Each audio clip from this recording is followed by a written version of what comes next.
Nikola Jovic returned to the rotation on Thursday and helped spark Miami to a comeback win over the Raptors. Has he earned more playing time? We'll debate that on today's episode of Locked On Heat.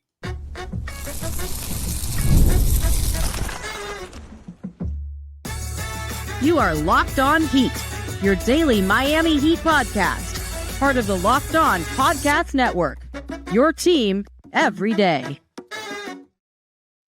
All right, welcome to Locked On Heat, everybody, your daily podcast on the Miami Heat, whether you're tuning in on YouTube or your favorite podcast app. Thanks for making Locked On Heat your first listen every day. I'm Wes Goldberg, editor at allyoucanheat.com, here with David Ramil. Both of us are credentialed Heat media members who cover this team every day, and today's episode is brought to you by Robinhood Gold. Robinhood Gold provides the privileges of high net worth for any net worth. These generous benefits are now available for $5 a month. The new gold standard is here with Robinhood Gold. Sign up at robinhood.com/gold. Have a great show for you today. Nikola Jovic is making a case for a spot in the rotation. We'll hand out some credit cookies here in a minute. We're recording this morning after the Heat's 114-104 win over the Toronto Raptors. They've won 4 in a row. There's plenty to get to, but once again, it's Jimmy Butler grabbing the headlines before the game. He changed his hair again. This time, he dyed it orange, maybe as a reference to the Phoenix Suns, David, potentially. So, look, if you haven't seen this already, ex-user Emo Jimmy posted something recently about how Jimmy's hair color choices lately have maybe coincided with some of these potential destinations that he's reportedly open to playing for. So, he had the yellow hair. Well, maybe that was the Warriors. He had the red hair. Maybe that was the Rockets. He had the blue hair for a little while, most recently. Maybe that was the Mavericks. And then, of course, Jimmy Butler sees this, right?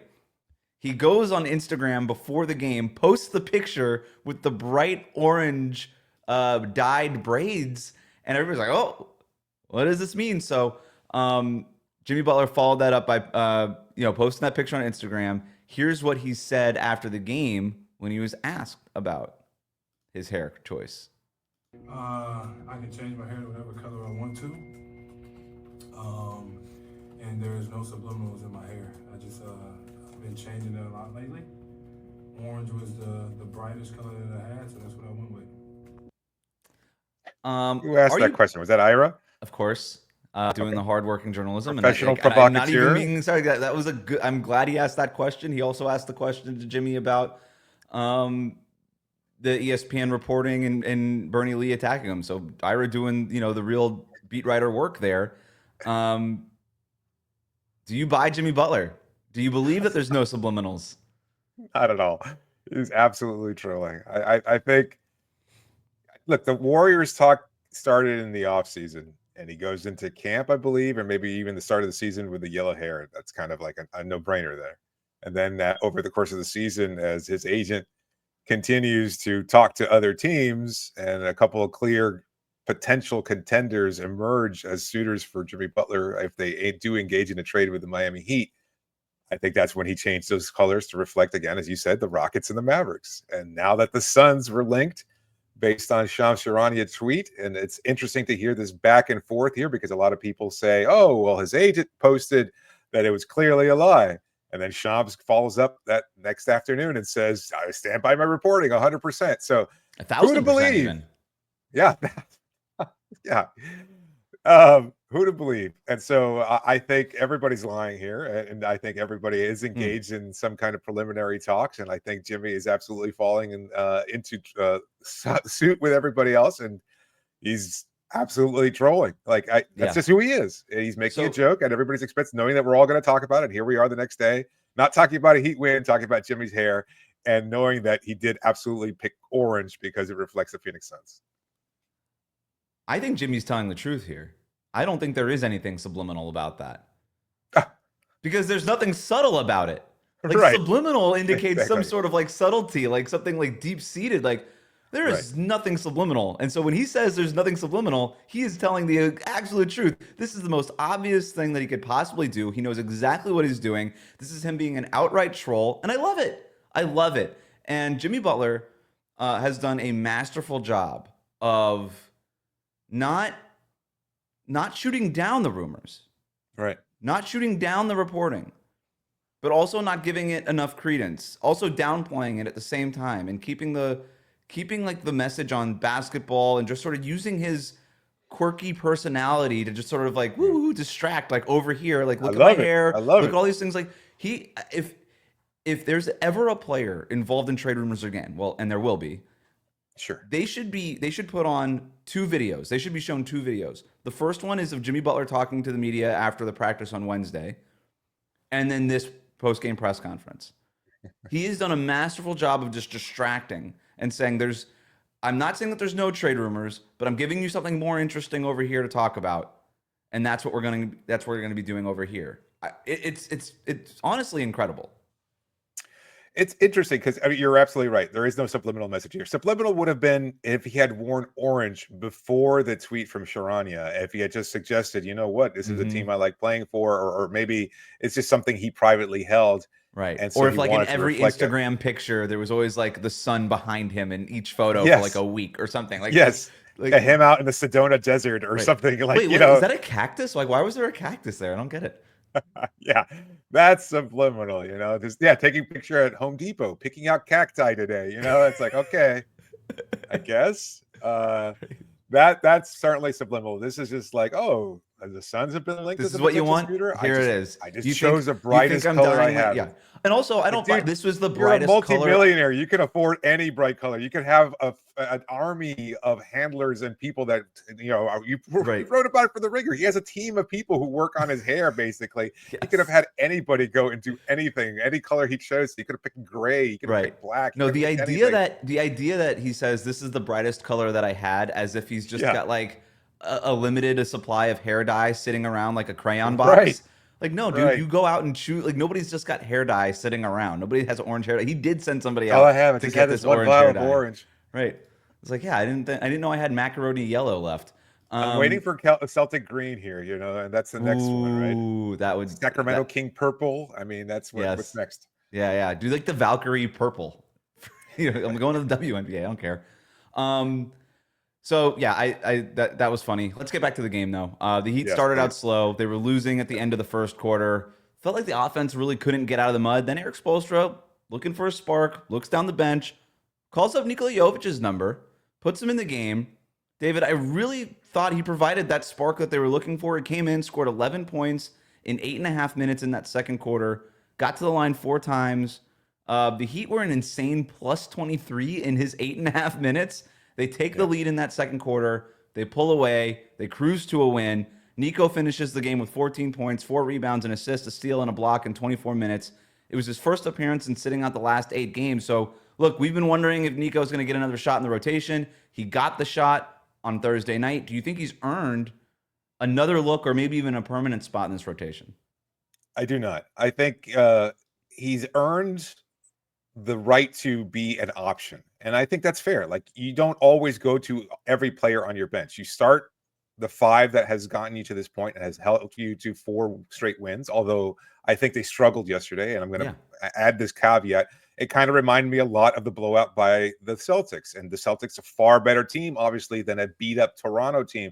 But they were taller, they were bigger, they were faster. They made Miami's starting lineup look slow, especially when they weren't able to knock down those perimeter shots early on, either Tyler or Duncan or Haywood. They all struggled from the floor. And so Miami couldn't keep pace with this Raptors team that's basically playing with nothing to lose. And RJ Barrett had a good start to the game as well. So Jakob Poeltl, obviously a dominant presence inside. And it kind of reminded me of that Celtics game where Miami was just outplayed and they couldn't compete with that group, which is maybe a sad state of affairs. But you want to be able to have options on the bench, and that's where Nico comes in, because I think he can be effective in those spots.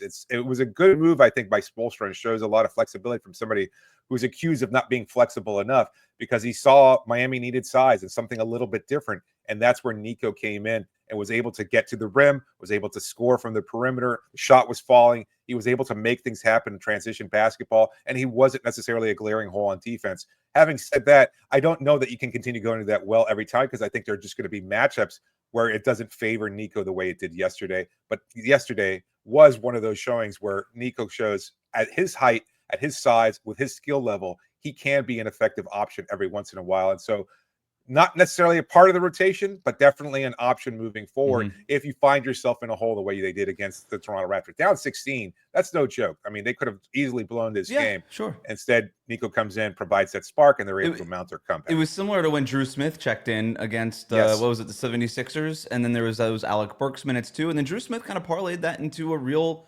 shot at a roll here. So no, Nico's not guaranteed anything off of this, but he is working his way toward getting something off of this. And that's everything, right? Like that's all you can ask for. Spoelstra played him at the 4, he played him at the 5, he played him next to Kevin Love, he played him next to Bam. Like there was that versatility there. Still wasn't rebounding a ton, but gave you that offensive spark that you were looking for, was able to push the ball in transition, get other guys involved, had this beautiful dime to Drew Smith in the corner. And then started celebrating. So there's a lot to like there. So I think Nico's working in the right direction to get a spot. And Jimmy Butler after the game said, this is what we need from him. He was locked in. He was focused. He was playing like our starting power forward. Ooh. And I thought that was I think that was a callback to last year where Nico earned that starting power forward spot. And obviously so that lock-in-ness, that focus hadn't been there the start of this season. And so that was Jimmy kind of being like, this is my guy. I'm going to sit next to him on the podium, and I'm going to remind him what he's capable of. And I thought it was good leadership by him too. The difference, though, and you made the comparison to Drew Smith and even Haywood Highsmith, who's earned that spot and I think should continue to have that spot in the starting lineup. What is it? It's the defense. Nico just doesn't bring it. Like, he provided a spark offensively, and sometimes you just need that. But you also need consistent defense if you're going to be able to shut teams down. This team isn't good enough to be able to just run and try to put up 130 points on a night-to-night basis.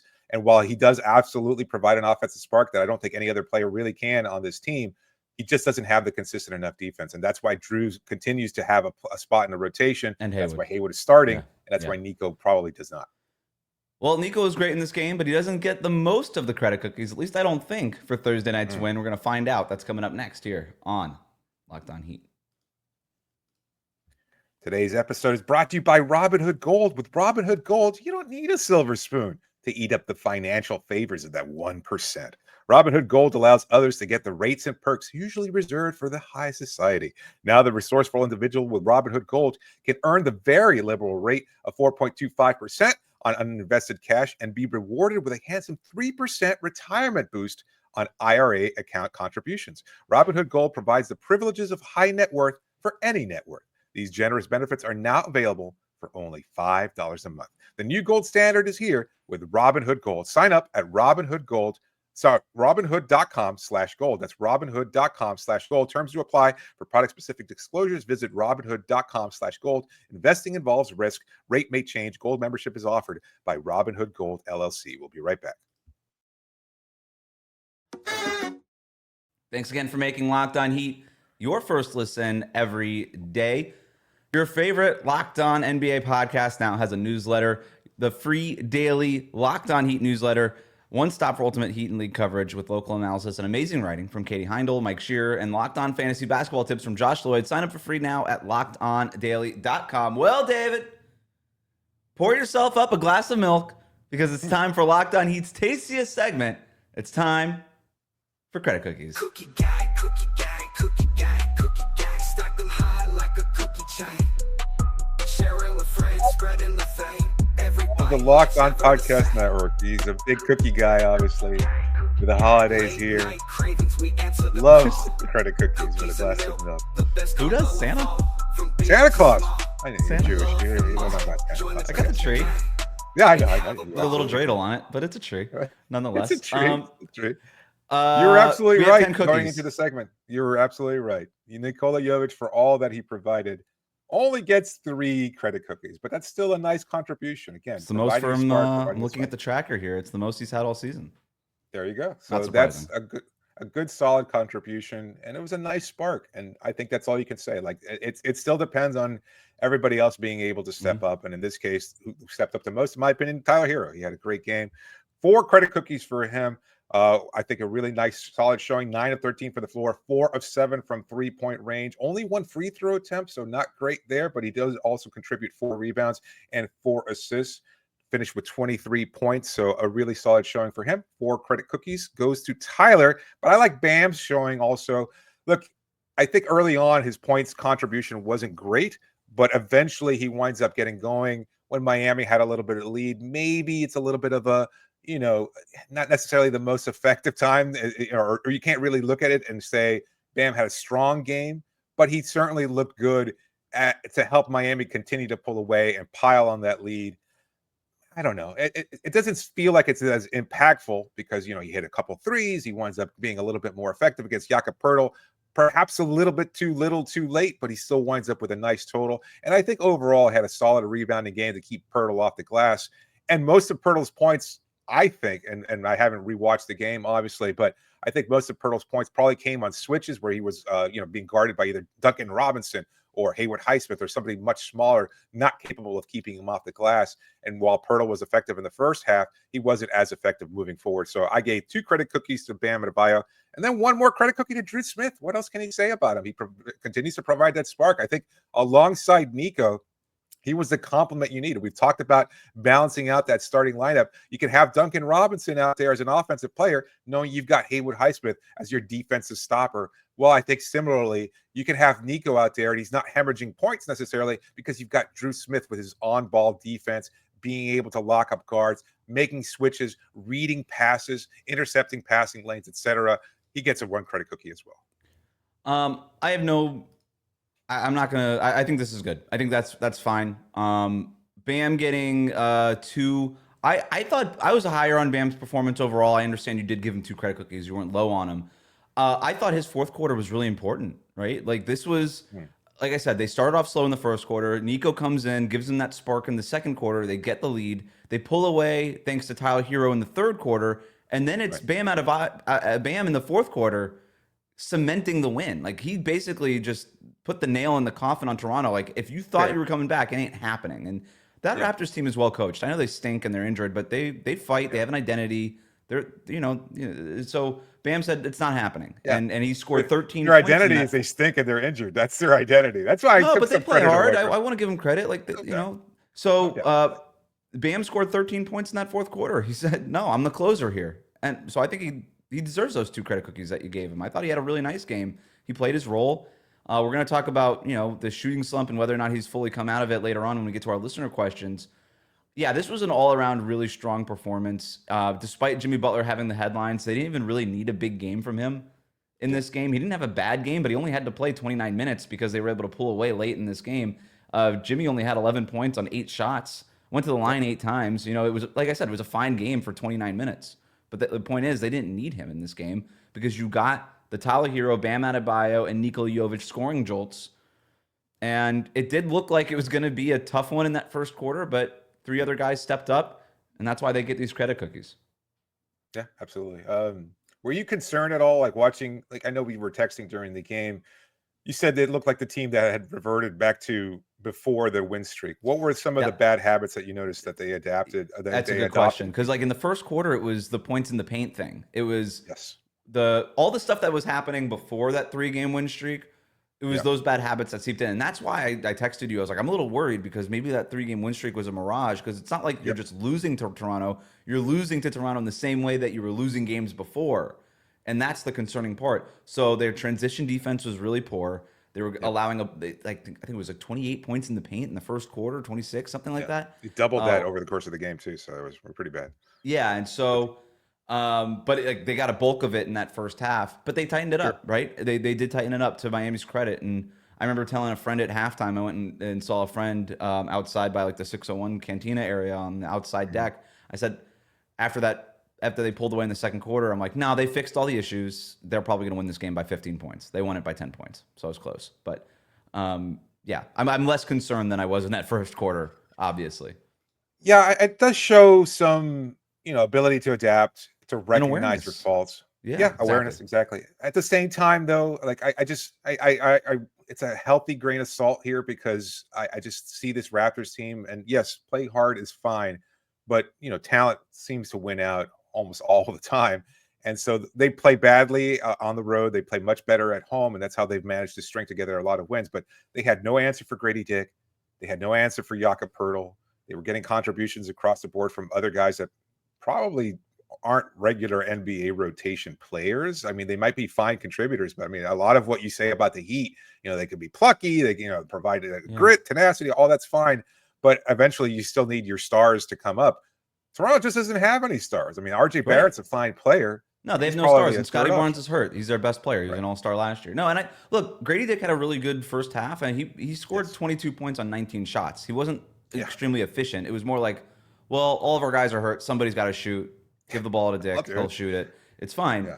And RJ Barrett had some foul troubles that he was dealing with. He ends up having 13 points on 18 shots, really inefficient. RJ Barrett's actually had a nice year for Toronto. This is one of his worst performances for the season for him. But yeah, like they still won the game by 10 points. The fact that they were down in the first quarter after being off for so many days is not as surprising to me. It's a little like, okay, a little bit of a slow start, maybe took things for granted, but snapped right back. And I take value in the self-correction quite a bit. Absolutely. So, all right, I've got a boots on the ground dispatch coming up, plus our listener questions. After this, look, I noticed something really interesting in the locker room after the game, specific to Jimmy Butler. We'll talk about that next year on Locked On Heat. Was it a bottle of hair dye? Today's episode is brought to you by FanDuel. Get ready to tackle the NFL action with FanDuel, America's #1 sportsbook, because right now new customers can bet $5 and get $150 in bonus bets if you win. The FanDuel Sportsbook app gives you everything you need to place live bets on the NFL all in one place. What are you watching this weekend on the NFL? The Dolphins, of course. Of course. Who are they playing? I don't remember now. Me neither. No, Okay, fair enough. Is it the Texans? Sure, let's go with that. Yeah, Sometimes the you're watching Texans. that game. The Yeah, Texans. you're watching that game, and maybe you feel like you want to watch something else. You maybe get a hunch in the middle of the game, or you want to check out the latest stats, or maybe you want to view live play-by-play from around the rest of the league. Well, you can do that and so much more, all on the same page where you place your bets. Just visit FanDuel.com and join today. You'll get started with $150 in bonus bets if you win your first $5 bet, but only when you visit FanDuel.com. Never waste a hunch and make every moment more with FanDuel, an official sportsbook partner of the NFL. We'll be right back. Thanks again for making Locked On Heat your first listen every day. Dolphins are 3-point underdogs against Houston. I know the Texans are really good. On the road. Yeah, that's probably right. I don't know. I'm a sucker. I think I'm still buying in on the Dolphins. Don't fall into it. They're not going to win. I know. I do this every year. Before we get to our listener questions, little boots on the ground dispatch. I got 3 things for you, David. So number 1, All right. the bench, the Miami Heat bench. Every time Nico did anything good, they lost their mind. They went bananas. Every time Nico did anything good. Tyler Hero, he's been having his back wrapped on the bench lately. It's not like a big issue. Obviously, he's playing in these games. It's just him taking care of his body. But what I thought was funny was, despite having his back wrapped and obviously trying to take care of his lower back for whatever reason, like he was just jumping up and down like crazy every time Nico did scored, had an assist, whatever it was. Like he's like, I don't care about my back. I need to celebrate this guy. Thomas Bryant is maybe the best bench celebrator in the NBA, which I think is why he's back on the team. Was awesome in terms of celebrating. Kevin Love going crazy. I thought it was really cool, and it was just really interesting to see in person, like Nico's teammates be so enthusiastic and excited for him. Like this is clearly a thing, right? Like Eric Spoelstra, like whatever, and nobody's actually downplayed this, but they can downplay it if they want to. But this is clearly a thing going on with Nico. He's obviously struggling with something. And so to see his teammates kind of rally behind him was really cool. He's a little brother on the team, despite the fact that he's been on the group for a couple of years now. Like he is, the youngest player on the group aside from Khalil Ware. Like there's he had the opportunity as a starter. Unfortunately, wasn't able to hang on to that. And so I think there's an appreciation for when he has those positive moments. But it's nice to see good chemistry for all the concerns about this team, whether they're good enough and everything else like that. The chemistry has been great, and I think that's really encouraging for a Heat fan. Well, that brings me to my next point here. Jimmy Butler's mood in the post-game locker room. The number one thing I was looking for going into this game in person was, what's the vibe around the team? This is Miami's first game since the trade reports came out. It's the first game since Bernie Lee attacked Shams Charania on Twitter. It's, the first game since Jimmy Butler spoke to the media about those trade rumors. Like there's just what was going to be the vibe, right? We know Jimmy Butler can be a little, I don't know if temperamental is the right word, but kind of prickly. Very level of engagement, whatever it's going to be. It's I thought he was, I didn't think it was the best Jimmy Butler game. I didn't think it was a bad Jimmy Butler game. I don't think frankly, I didn't think they needed him, which was my point in the first segment. But his mood in the locker room, I have never seen him in a better mood than I saw him last night after that game. Shouting at Nikola Jovic, great game, get your bleep in the shower. Like, we're doing this together. Like, he pulled him out into the podium with him. He's joking around with everybody. Bam's in a great mood. Terry Rozier's in a great mood. Tyler Hero was in an incredible mood because he got the night off from media because he's been doing so much media lately.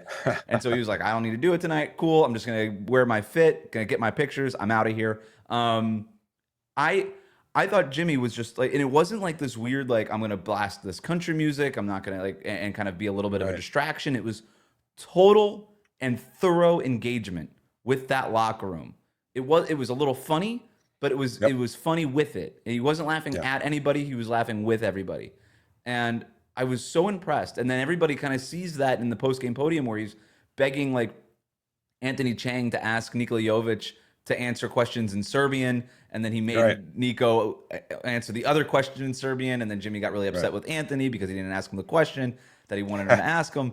And so, but like playful Jimmy, very, very playful, but very, I don't know, like I don't know how much of a show it is. Like, Jimmy Butler is obviously a showman, but to me, I think it was exactly also what this Heat team needed was, hey, I'm here with everybody. I'm engaged with everybody, despite what these rumors on the outside might be. Yeah, it's never the way that we want to see it. It's never so one-sided and one degree to the other. The ends of the spectrum aren't usually what we really see. Like, it hasn't been so bad and so gloomy. And I've been in gloomy locker rooms. I've been around teams that can't stand each other. And it's not all happy-go-lucky either. It's not all puppy dogs and ice cream. It's somewhere in the middle. And I think he's really enjoying the spotlight being on him because that's Jimmy Butler and that's who he is. He likes being a little bit of a provocateur, and that he's certainly doing that as well. So the fact that his name is being reported about and being talked about, what's not to love from Jimmy's perspective? So he's certainly feeling very playful, I think. Last thing, the 601 Cantina, I mentioned it before. I checked it out. They've got like Christmas decorations and stuff. Nice.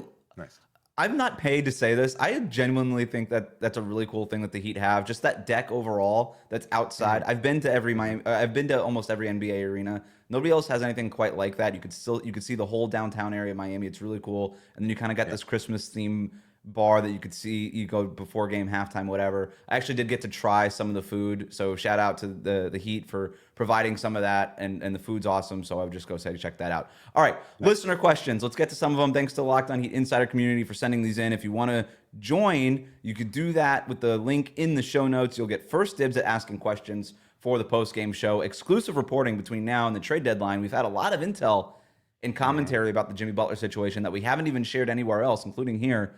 You can find that on the Locked On Heat Insider community. A bunch of people have signed up in the last few days. It's free for 14 days. It's $4.99 after that. You can cancel it anytime, but now is the perfect time to give it a try. This question comes from Cody. Is Bam officially back? He's been great the last handful of games since the Celtics lost. David, is Bam officially back? No, I think it's working his way towards it. And I mean, again, it's about being consistent, productive, efficient, all the things. And I want to see a larger sample size before I can say officially back. I think he was just struggling. I think he was trying to find a spot. They've made some changes. He's made some changes. I think he's playing a little bit more loosely and relaxed. Having said that, I think he's still going to be prone to the occasional bad game. It's in the NBA. That's every player, really. But I don't know that you can look at him and still say that he's being so overtly aggressive and effective that he is truly back. It's just, he's just playing better, and that's fine. We can accept that. He's not necessarily going to be your team's leading scorer, and that's okay. I disagree. I think he's back. I think he's back. I think this is the equivalent of a batter going through a batting slump, and then he just needs a couple of good at-bats, and then he settles back into his averages. Bam Adebayo over these last 4 games, 19 points on 54.5% shooting, 12.8 rebounds per game, 6.5 assists. Those rebounds and assists are a little bit inflated versus his career averages. I mean, he's usually closer to like 11 and 5. But 19 points on 54% shooting, that's about his career average. He's settled in. I think it's fine. I think it was just a weird thing going on with his touch, specifically around the rim. That's been less of an issue. He's been more patient with his shot around the rim. I think he's rushing himself a little bit less, not feeling like he has to play to some sort of pace here.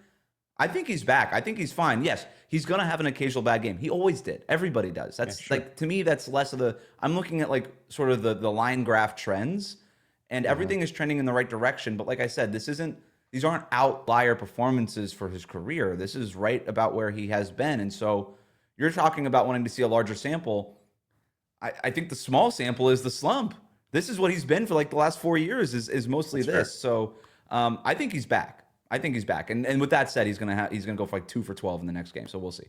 Malachi writes in, what's the point of having Kel'el Ware on the bench? And if Spo won't even give him a chance to play, I'd rather see him learn at this level than have him in the G League in Sioux Falls. What's the point of having Kel'el Ware on the bench? So he was back. He played 2 games in the G League, came back for this game, did not play, but he was back. He was practicing. He was in the locker room, obviously, after the game. But do you think there's a point to that? Absolutely. I mean, I've talked to players who were injured, and they say that even when they're just injured, not necessarily even just a rookie who needs to learn the NBA from the bottom up, they see things differently when they're out on the floor, like how players play together, how opponents play. They see things that they need in order to incorporate those into their games to be able to be more effective. And sometimes you'll see a player come back from injury and they're almost, if they're not rusty or anything like that, they're almost better than the version that they were before the injury because of what they've learned over the course of that. And this is veteran players. And so I think that's huge for Kel'el if he's focused and engaged and hearing it from, I would say, Kevin Love, probably, maybe some of the other guys on that bench, maybe Alec Burks, Thomas Bryant, the vets that can kind of show him, all right, look where he's got his feet, look what he does with his hands, etc. These are all important tools. And so this is all just something that he needs to add to an ever-expanding toolbox. So I'm perfectly fine with it because he's incorporating that learning tool along with the actual physical tools of getting some playing time at the Sioux Falls level, which he desperately needs. And I think it's important for him to continue to get more and more of that learning from all different aspects so that he can be a more effective player moving forward. Nailed it. Yep. It's a mix of both. It's, hey, get a little bit of tutoring, right? At the NBA level from the professors who know what they're doing, and then go out and use the practicality of it up in South Dakota. Sorry that you have to go so far. That's the way it works. And it's good. That's why he's going to do a couple of games, like 2 or 3 games here and there. Sioux Falls actually plays Chicago tonight in Chicago. So I probably should know. I don't know if Kel'el is going to be going out there for that game. But either way, stints here and there, mixing it up. The Heat obviously have a plan for Kel'el Ware's development, and I'm okay with it. I'm okay with it right now. Thanks for making Locked On Heat your first listen every day. Like, comment, and subscribe on YouTube. Follow us on your favorite podcast app.